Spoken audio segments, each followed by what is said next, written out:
हाँ जी साहब।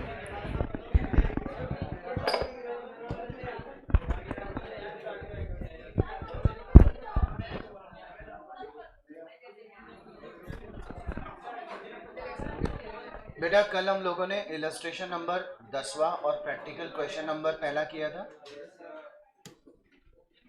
वो वाइस क्लेवर और डल वाला क्वेश्चन हो गया था ना। अब अपने को इलस्ट्रेशन नंबर 11 करना है बेटा।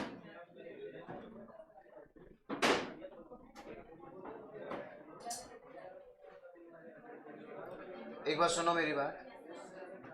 ये बताओ कल अंटू और बंटू वाला क्वेश्चन हो गया था।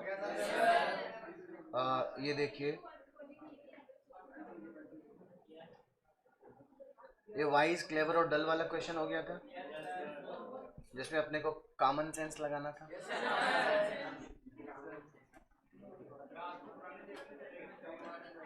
क्या बेटा? नहीं नहीं, उसका मैं बात कर नीचे।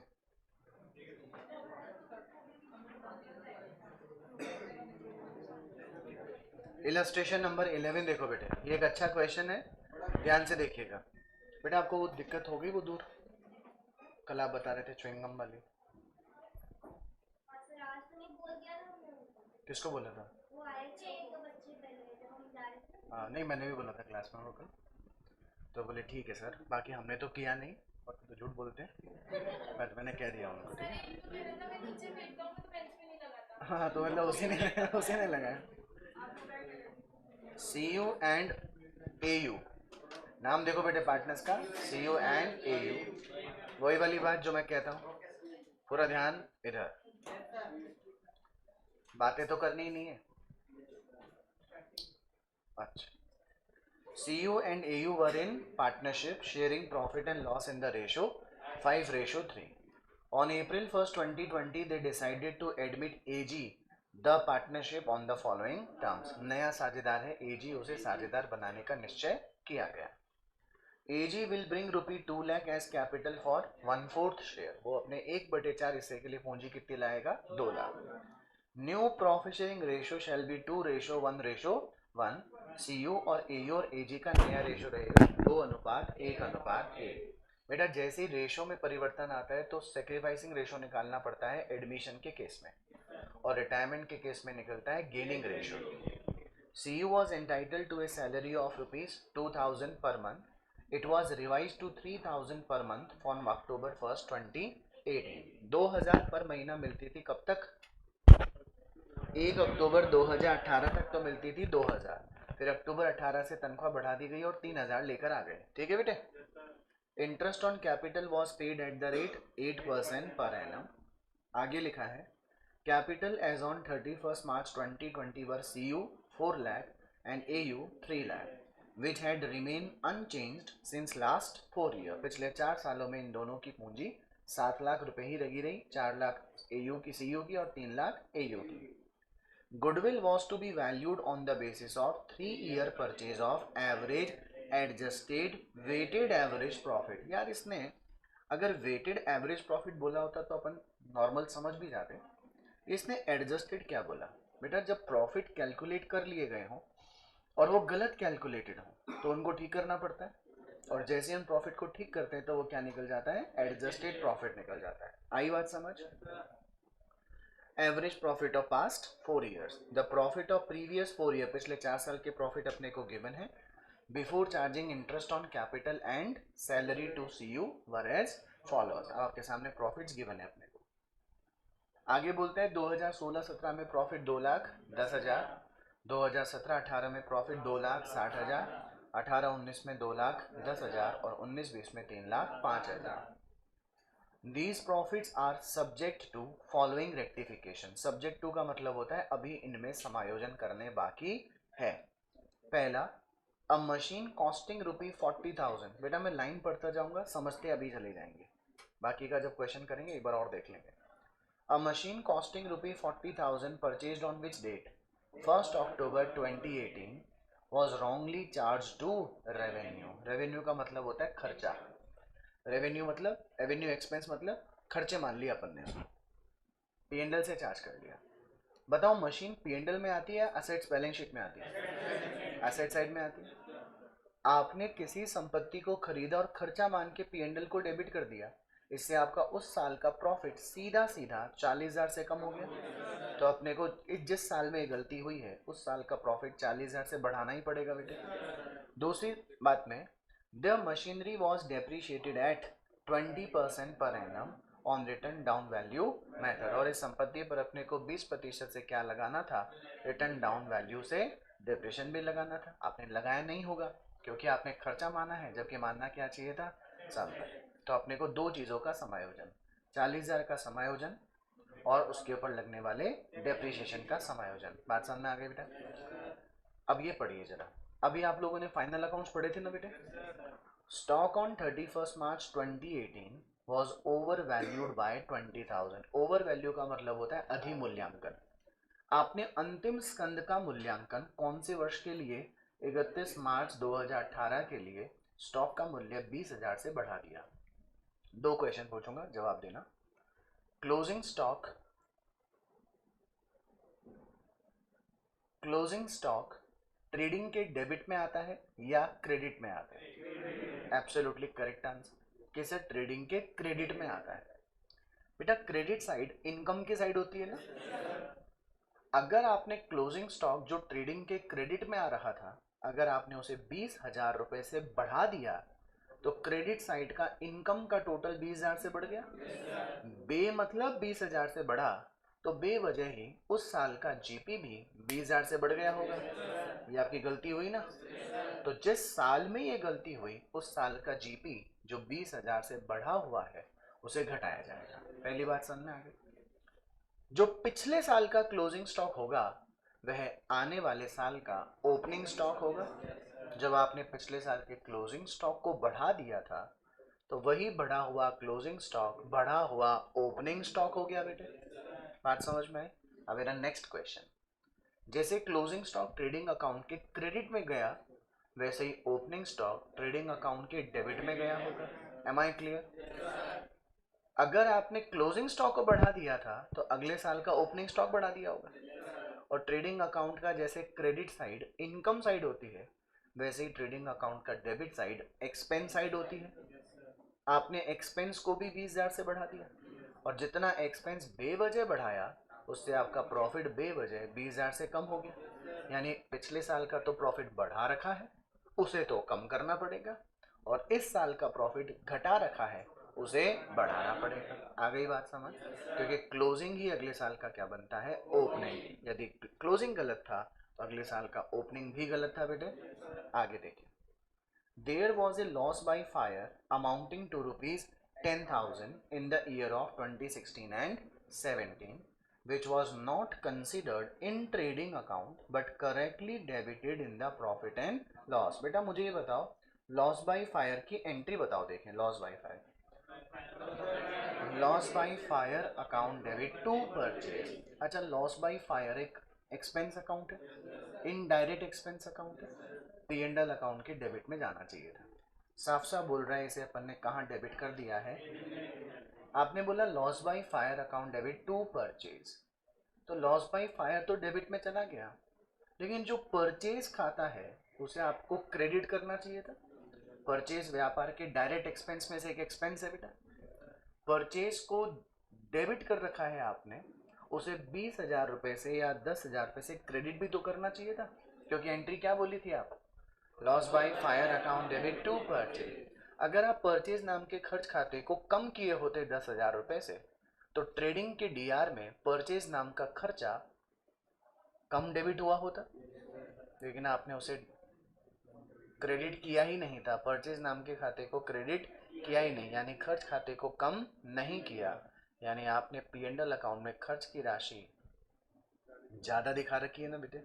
इससे आपका खर्च की राशि ज़्यादा दिख रखी है, इसका मतलब आपका प्रॉफिट 10,000 रुपये से कम आ रखा है बेटा। कौन सा प्रॉफिट? Gross profit. तो जो ग्रॉस प्रॉफिट कम आ रखा है उसे 10,000 से क्या करना होगा, बढ़ाना पड़ेगा। ये सारी बातें एक बार दोबारा बोली जाएगी जब सवाल करना शुरू करेंगे, टेंशन लेने की जरूरत नहीं है। लास्ट में क्या लिखा है बेटे, debtors on 31st March 2020 included bad debts of ₹5,000। बेटा डेटर्स में 5,000 रुपए के बैड डेट्स भी शामिल है। बैड डेट्स का मतलब होता है जिन्होंने हमारे पैसे नहीं दिए, इन्हें शामिल रखें या बुक्स में से हटा दें। तो पहले एंट्री करनी चाहिए थी, क्या करनी चाहिए थी, पर अपन ने एंट्री नहीं कर रखी। एंट्री नहीं कर रखी थी तो लाभ हानि खाते में बैड डेट्स नाम के 5,800 का खर्चा अभी नहीं आ रखा था। पिटाई कर दूंगा मैं तेरी, क्या कर दूंगा मैं, क्या कर दूंगा मैं, पिटाई। पिटाई नहीं कुटाई। चुपचाप सीधे बैठ जा, सीधा ही बैठ जा, जितना बैठा और भी सीधे बैठ जाएगा। जितना बैठा है ना एकदम और सीधा बैठ जा, सीधा ही बैठ जा, बोले ही मत, जवान एकदम बंद। 5,800 रुपए का क्या था, बैड डेट्स। आपने उसे रिकॉर्ड ही नहीं कर रखा।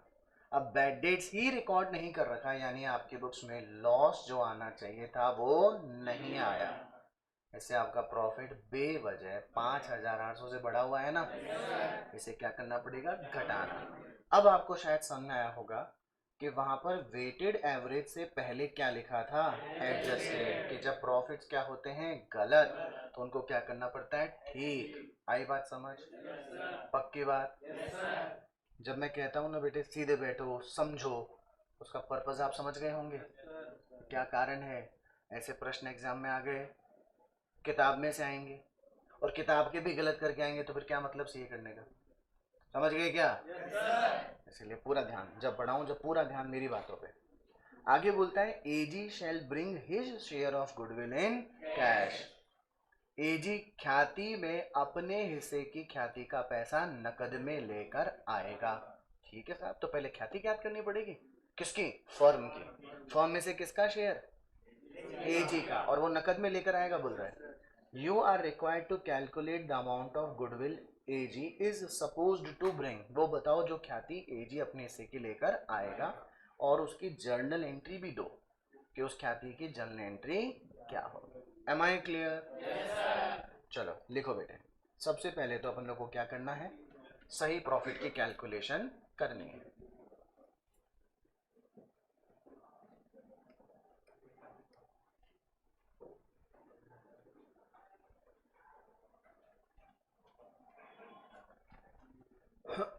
इलस्ट्रेशन कौन सा है बेटे, लिखो इलस्ट्रेशन नंबर 11। सबसे पहले statement of adjusted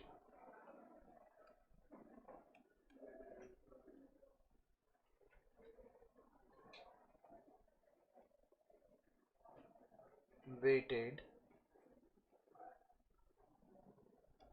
average profit.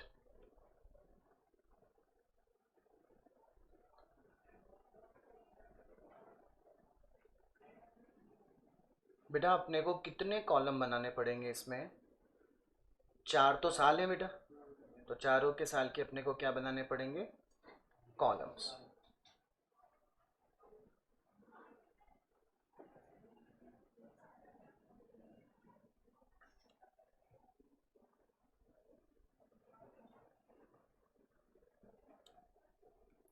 और एक कॉलम जो होगा पर्टिकुलर्स का, उसमें क्यों बढ़ाया क्यों घटाया उसकी पंचायती आएगी।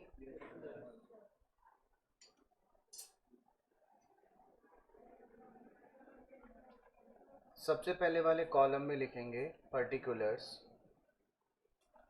बेटा साल हैं 2016 और 17, 2017 18, 2018 19, 2019 और 20।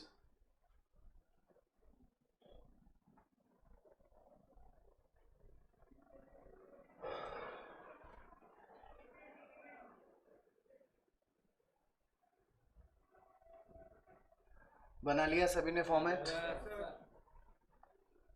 सब साथ साथ चलेंगे बेटे, आगे पीछे नहीं, आराम से करेंगे क्वेश्चन, जल्दबाजी की कोई गुंजाइश नहीं। सबसे पहले जो प्रॉफिट गिवन है वो लिख डालें अपन लोग, लिखो प्रॉफिट्स। देखो प्रॉफिट अपने को 2016-17 का गिवन है 2,10,000, फिर है 2,60,000, फिर है बेटा 2,10,000, और फिर है 3,05,000। यहां तक सबने लिख लिया होगा। अब हम इसमें करेंगे एडजस्टमेंट्स, है ना बेटा।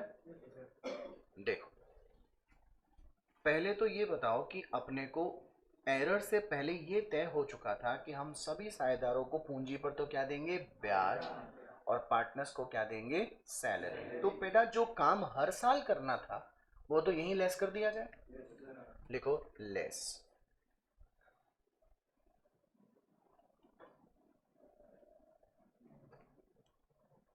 Interest on capital. बेटा सीयू की पूंजी थी 4 लाख, एयू की पूंजी थी 3 लाख। 4 लाख प्लस 3 लाख बराबर कितना हुआ, 7 लाख। 7 लाख का कितना परसेंट, 8%। 56,000 हर साल के प्रॉफिट में से माइनस होंगे बेटे।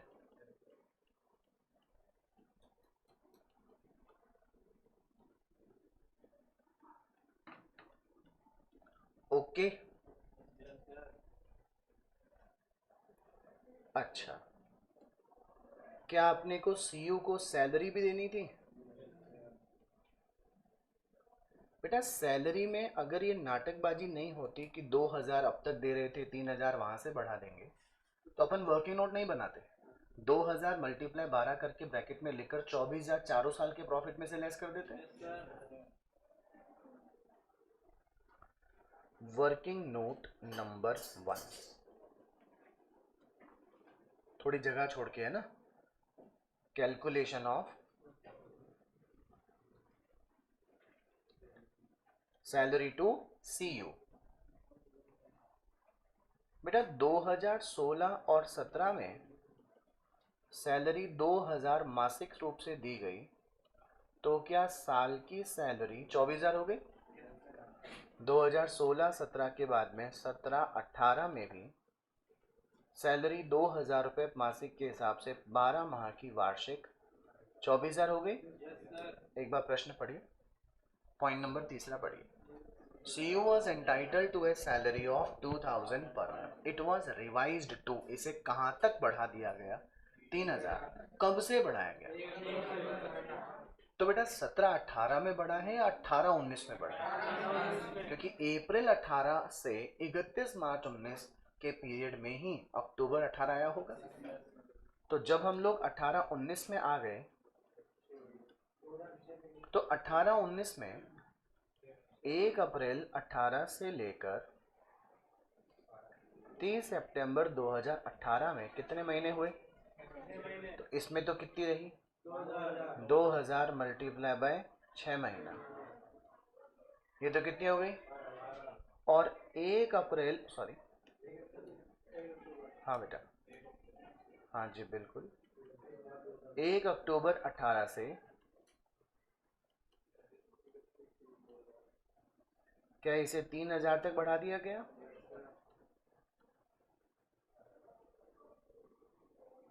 तो क्या ये 30,000 की हो गई?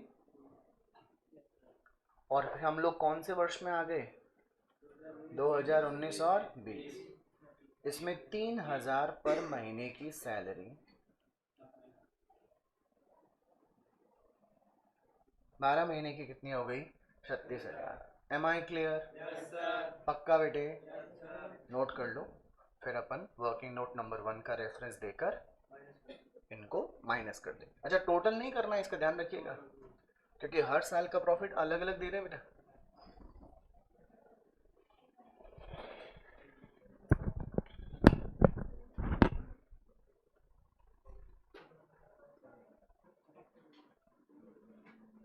हाँ बेटा, एक सेकंड, अब ठीक है।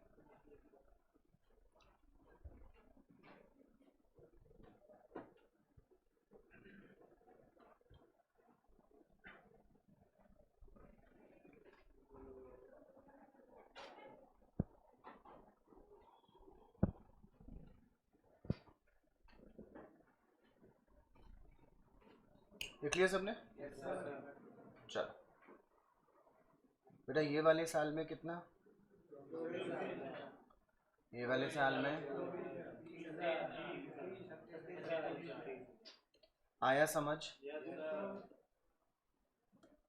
अच्छा, ये वो बातें थी जो हर साल अपने को लाभों में से देनी ही देनी थी, है ना बेटे? अब अपने को प्रॉफिट और लॉस का भी एडजस्टमेंट करना पड़ेगा।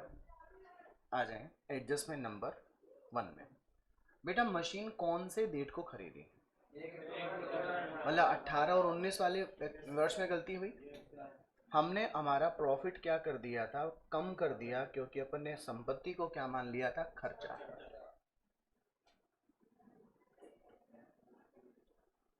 Machine purchased treated as expense. सही बोला एकदम। खरीदी अपन ने क्या, संपत्ति, मान लिया अपन ने खर्चा।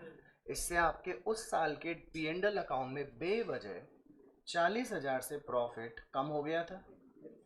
अपने को इसे क्या करना पड़ेगा बेटे, बढ़ाना पड़ेगा। एम आई राइट? अब चूंकि आपने इस संपत्ति खरीदी कब थी, 1 अक्टूबर 2018। अगर आपसे ये गलती नहीं हुई होती, अक्टूबर, नवंबर, दिसंबर, जनवरी, फरवरी, मार्च, 6 महीने का डेप्रिसिएशन 40,000 का 20% 8,000 होता है। 6 महीने का 4,000 लगाए होते आप लोग, बट आपने वो भी नहीं लगाया। इससे आपका प्रॉफिट जो कम होना चाहिए था वो कम नहीं हुआ। देखो लेस।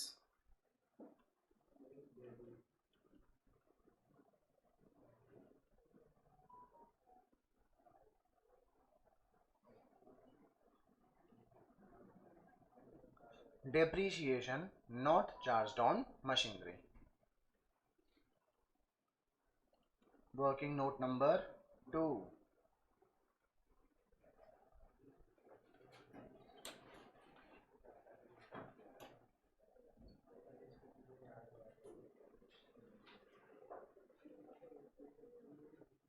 हाँ बेटा, कौन से वर्ष की बात हो रही है, 2018 और 19। कितने की मशीन है, 40,000 का कितना परसेंट, कितने महीने का, 6 महीने का। बोलिए, आ गया 4,000। अब हम कौन से वर्ष में आ गए सर? 2018-19 में ठीक था ना, 2019-20 में क्यों कर रहे हैं? अरे भाई, तुमने संपत्ति नहीं मान रखी थी तो तुमने आगे भी क्या लगाया, नहीं लगाया होगा। अच्छा, विधि कौन सी है? तो बेटा 40,000 माइनस 4,000 कर दो,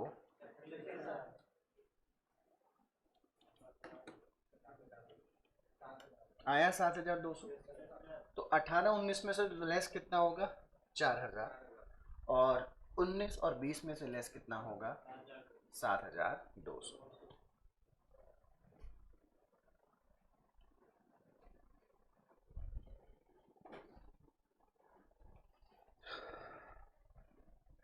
लिख लिया बेटे? चलो, 18 और 19 में से तो कितना लेस कर रहे हैं, 4,000। और 7,200 लेस करेंगे 2019 और 20। आगे चलिए बेटे। स्टॉक वापस पूछता हूँ, क्लोजिंग स्टॉक 31 मार्च 2018 को ट्रेडिंग के क्रेडिट में गया होगा, ज़्यादा गया होगा। ट्रेडिंग साइड इनकम साइड होती है, इनकम को ज़्यादा क्रेडिट कर दिया, यानी बढ़ा दिया आपने, बेवजह प्रॉफिट बढ़ गया आपका। क्या करना चाहिए उसे, रिड्यूस। कौन से ईयर एंडिंग की बात हो रही है, मतलब 17-18 ईयर हो रहा है ना बेटा, 31 मार्च 18 मतलब 17-18 का साल। लिखो लेस।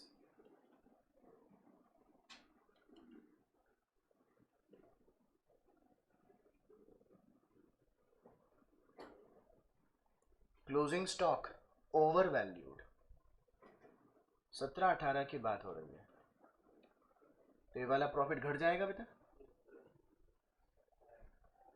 लेकिन यही क्लोजिंग स्टॉक अगले वर्ष यानी 18-19 का ओपनिंग स्टॉक बना होगा। तो क्लोजिंग स्टॉक ज़्यादा था, तो यही ज़्यादा क्लोजिंग स्टॉक अगले साल ज़्यादा ओपनिंग स्टॉक हो गया होगा। ओपनिंग स्टॉक ट्रेडिंग के डेबिट में आता है बेटा। जितना ज़्यादा ट्रेडिंग को डेबिट किया था, उससे आपका प्रॉफिट कम हो गया था। अब बढ़ा देंगे बेटे इसे, तो अब लिखेंगे ओपनिंग स्टॉक। पिछली बार का क्या बोले थे, अब क्या बोलेंगे, ओवर वैल्यूड। 18-19 की बात हो रही है, आ गई बात समझ। क्लोजिंग स्टॉक ओवर वैल्यू तो ओपनिंग स्टॉक भी ओवर वैल्यू। अब पॉइंट नंबर सी पढ़ो, मेरे साथ पढ़ो। There was a loss by fire amounting to rupees 10,000 in the year 2016 and 7 which was not considered in trading account but correctly debited in the profit and loss। चलो ये गलती कैसे हुई होगी, सारे बच्चे लॉस बाय फायर की entry बताइए। ओके, आप ट्रेडिंग अकाउंट बनाए होंगे, मान लो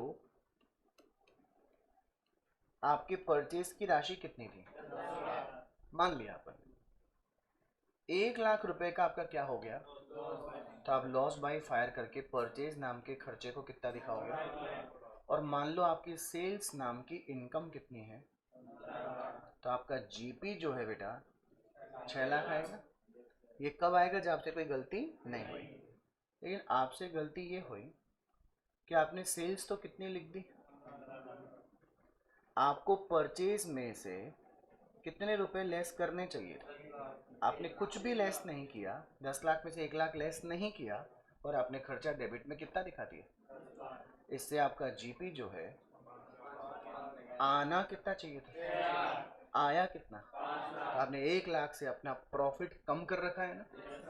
अच्छा, लॉस बाय फायर तो पी एंड एल के डीआर में जाता ही है बेटा, तो पी एंड एल के डीआर में तो आपने क्या दिखा दिया होगा, इस वाले केस में भी दिखाया होगा और इस वाले केस में भी। तो प्रॉफिट एंड लॉस पे तो जो प्रभाव पड़ना था ऊपर पड़ा गया ना, कहाँ पे नहीं पड़ा, बोलो which was not considered in trade but correctly debited in the profit and loss। बेटा बात समझ में क्या, आपका जीपी ज्यादा आना चाहिए था, आया है कम, कितने की राशि से, 1 लाख, और हमारे प्रश्न में एक्चुअल में लॉस बाय फायर कितने का है, 10,000। वो तो मेरा एग्जाम्पल था, तो एक्चुअल में कितने का फर्क आया, 10,000। प्लस कर दो बेटा इसको, लिखिए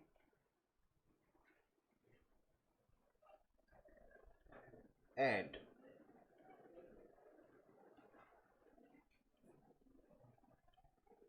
loss by fire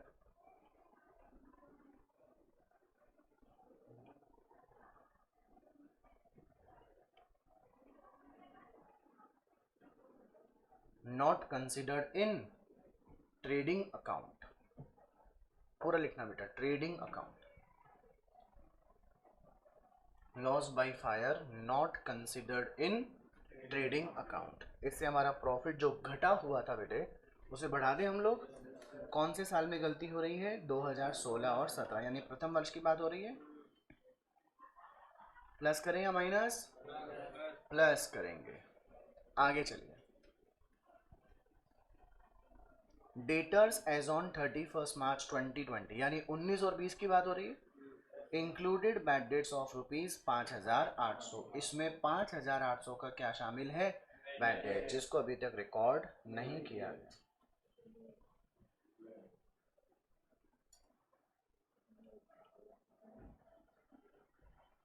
bad debts not recorded, तो आपका 2019 और 20 का प्रॉफिट जो घटना चाहिए था उसे आपने नहीं घटाया। 5,800 माइनस कर दे बेटे। चलो अब ये बताओ, सभी कामकाज पूरे हो गए, हमारे सामने जो प्रॉफिट थे वो कैलकुलेटेड प्रॉफिट थे, और हमने जो निकाला वो एडजस्टेड नेट प्रॉफिट निकलेगा। चलो कैलकुलेटर में 2,10,000 में जो घटाना है वो ब्रैकेट में है, जो बढ़ाना है वो प्लस में है।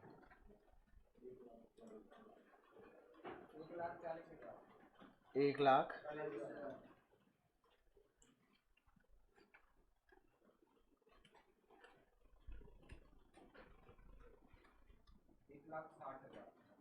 1,60,000,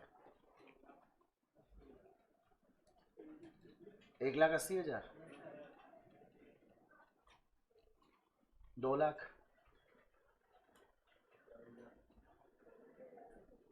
3 लाख 5,000 माइनस 56 36 7200 5800, 2 लाख। ओके बेटे, ये आपके कौन से प्रॉफिट आए? समायोजित प्रॉफिट आए ना, जैसे कहते हैं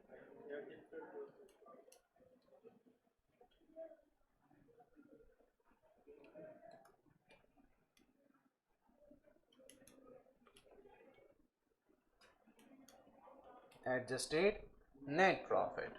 अच्छा जी, अब अपने को क्या देना चाहिए बेटा? इन्हें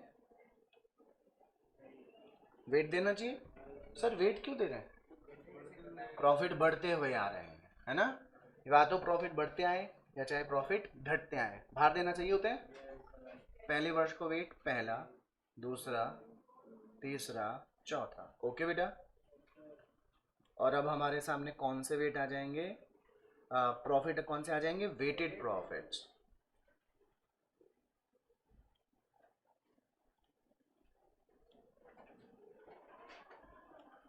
एक लाख 40,000 गुणा 1 बराबर 1,60,000 गुणा 2 बराबर, क्या ये 5,40,000 है? और 8 लाख। क्या तुमको समझ में आ गया? ये तो हो गए वेटेड प्रॉफिट्स। सबने नोट कर लिया क्या?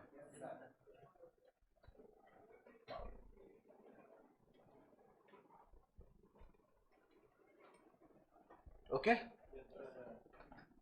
अब हम लोग आसानी से वेटेड एवरेज प्रॉफिट पता कर सकते हैं।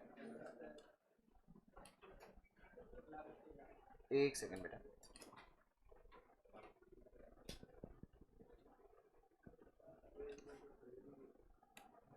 हाँ लिखो,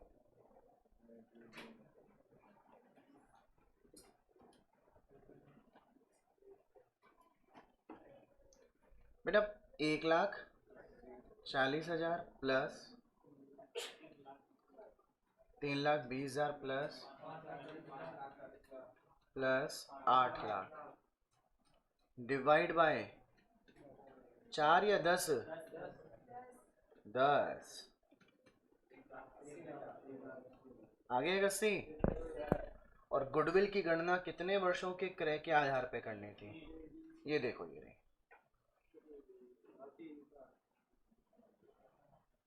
3 ईयर ऑफ परचेज बोला है बेटा।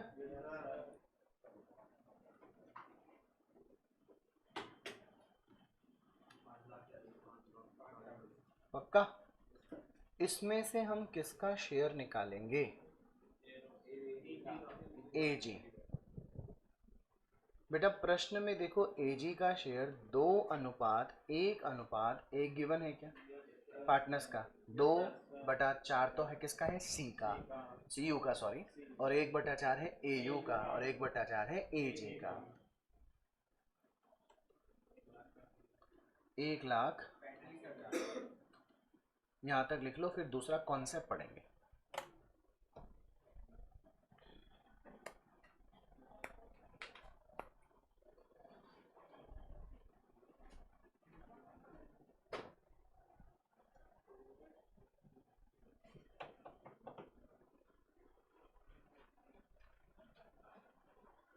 टिप लिया बेटे?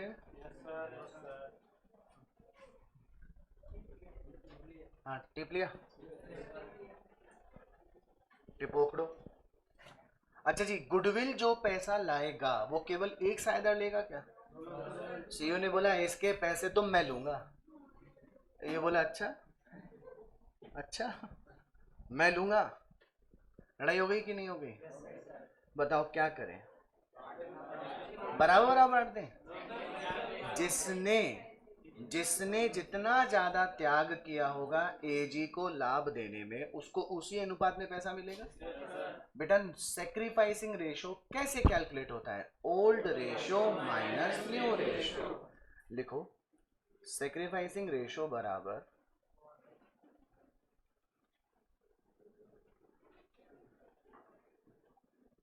Old ratio minus new ratio. C U की बात कीजिए, सी यू पहले कितना लेता था प्रॉफिट?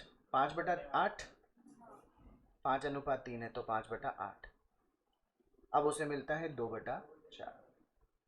एलसीएम 8 हुआ बेटा, ये हो गया सेक्रीफाइस। सी यू के बाद किसकी करेंगे? ए यू की चर्चा।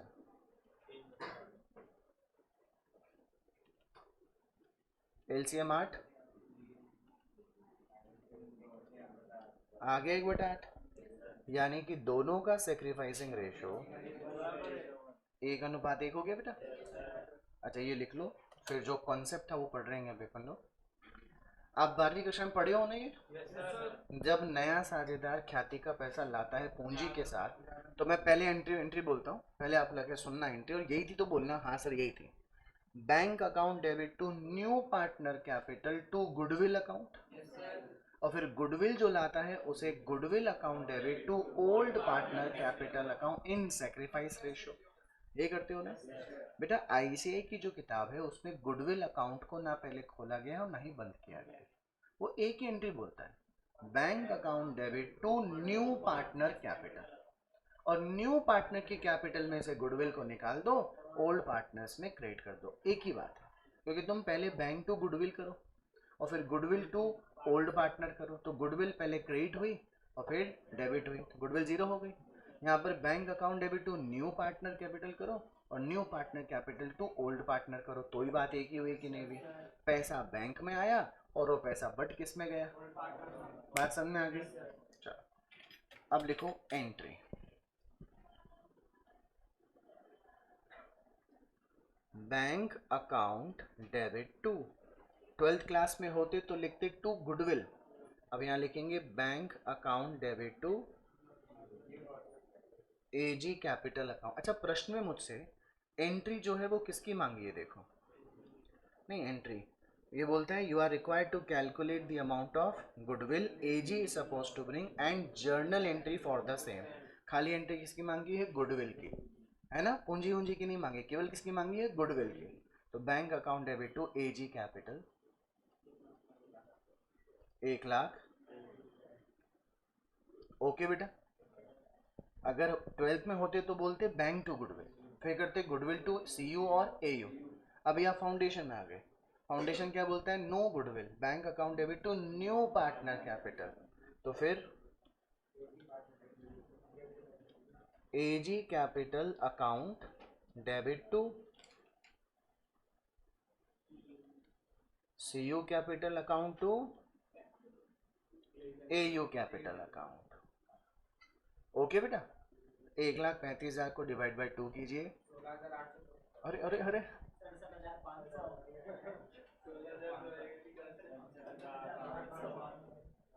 इसी को आधा करेगा ना बेटा, 1:1 कितना? 67,500।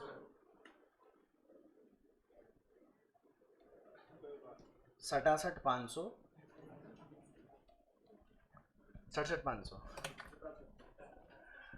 कुछ लोग, मेरा एक दोस्त बोलता है, पता है क्या बोला, तो जो भी बोलते हैं मुझे बहुत हंसी आती है।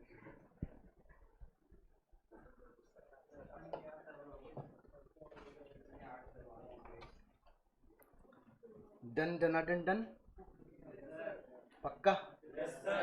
Very good. कैसा लगा प्रश्न? 2 शब्द कहें इस प्रश्न के बारे में। देखो ये क्वेश्चन मजेदार अच्छा इसलिए था, इसने समय भी हमारा लिया, महसूस भी हुआ कि बड़ा क्वेश्चन था। दूसरा बेटा इस क्वेश्चन में अपने को रेक्टिफिकेशन की पुरानी बातें भी रिकॉल हो गई, और एग्जाम में अगर एक क्वेश्चन आया तो 10 मार्क्स का आएगा, और आप समझ भी सकते हैं। अच्छा आना भी चाहिए ना ये प्रश्न तो, और एज इट इज आना चाहिए, condition apply, as it is आना चाहिए।